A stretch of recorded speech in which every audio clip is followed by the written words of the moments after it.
देश में होली दिवाली पर आपने ऐसी सेल कई बार देखी होगी जहां पहले दाम बढ़ाकर फिर उस पर 50% घटाकर छूट दिखाकर सेल लगा दी जाती, जहां कटे छटे सामान को छूट के साथ दिखाकर या मुफ्त बताकर ग्राहकों को लुभाया जाता है। ऐसा इसीलिए ताकि दोष छुपाकर मुफ्त का गुण दिखाया जा सके। यही राजनीति देश के कई राज्यों में हुई। जनता को कहते हैं मुफ्त में लैपटॉप दे रहे हैं, राशन मुफ्त दे रहे हैं, फ्री में स्कूटी साइकिल से लेकर मुफ्त का बिजली पानी तक दिया जाता है, लेकिन जनता को वो सामान कभी मुफ्त नहीं मिलता, बल्कि उसकी कीमत दूसरे तरीकों से जनता चुकाती है।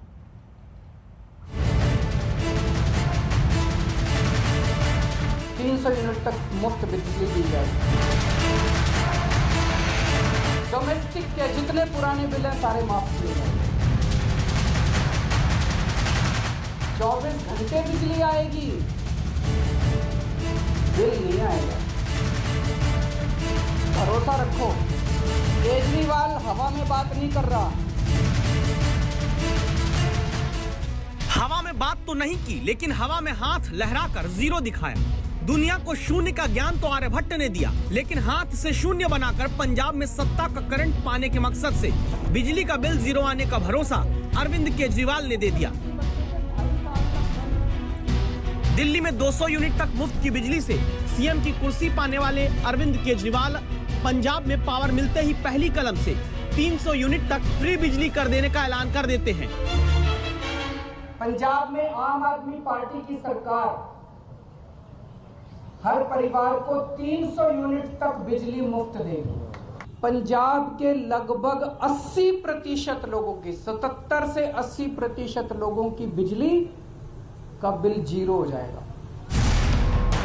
भारत में 90 के दशक में दक्षिण के राज्य तमिलनाडु से मुफ्त चावल, मुफ्त मंगलसूत्र और मुफ्त की कलर टीवी देने की राजनीति शुरू हुई, जो धीरे धीरे मध्य भारत से उत्तर भारत तक मुफ्त लैपटॉप, साइकिल, स्कूटी से होते हुए दिल्ली में मुफ्त बिजली और पानी तक पहुंची थी।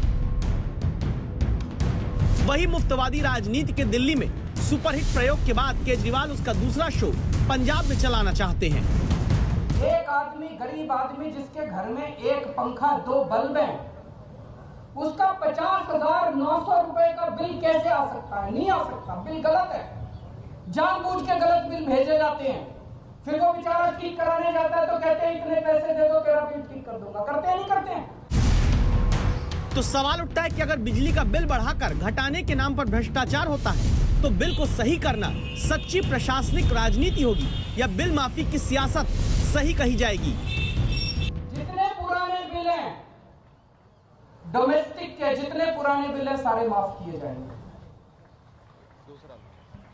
जिन जिन लोगों के पुराने पेंडिंग बकाया बिल हैं, एरियर हैं डोमेस्टिक के, सारे माफ किए जाएंगे।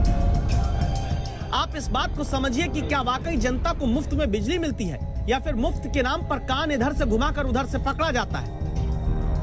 क्योंकि अभी ये बात सच है कि पंजाब में बिजली महंगी है, लेकिन इसलिए क्योंकि पंजाब में किसानों को मुफ्त बिजली देने का वादा निभाने के लिए 12,000 करोड़ रुपए का भार दूसरे आम उपभोक्ताओं पर अब तक कैप्टन सरकार डालती आई है। तो क्या मुफ्तवादी राजनीति की असलियत यही होती है कि एक चीज मुफ्त करके दूसरी तरफ जनता पर उसका बोझ डाल दिया जाए? सरकार में पैसे की कमी नहीं है, नीयत की कमी है। दिल्ली में अच्छी नीयत वाली सरकार आई, सारे काम हो गए। यहाँ पंजाब में अच्छी नीयत वाली सरकार आएगी, आप ये रेता माफिया खत्म कर दो, शराब माफिया खत्म कर दो, ये सारे माफिया खत्म कर दो, पैसे की बौछार हो जाएगी। पैसे की कमी नहीं है पंजाब के अंदर।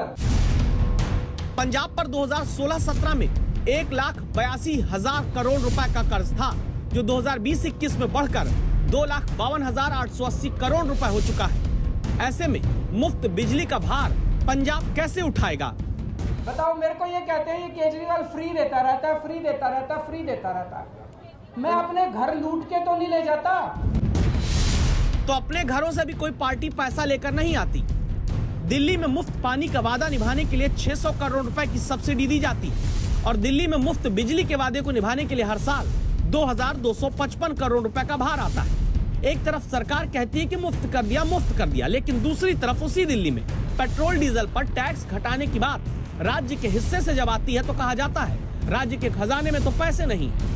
एमसीडी के डॉक्टर्स और टीचर्स की सैलरी महीनों अटकी रहती है। और पूछा जाता है कि पैसा क्यों नहीं मिलता, तो जवाब मिलता है हमारे पास देने के लिए पैसा नहीं। कुल मिलाकर आप भी ये जानते हैं कि कहीं भी कभी भी कुछ मुफ्त नहीं मिलता। तो राजनीति जनता को समृद्ध बनाने की होनी चाहिए, मुफ्त की रेवड़ी बांटने की नहीं। सत्येंद्र चौहान, चंडीगढ़।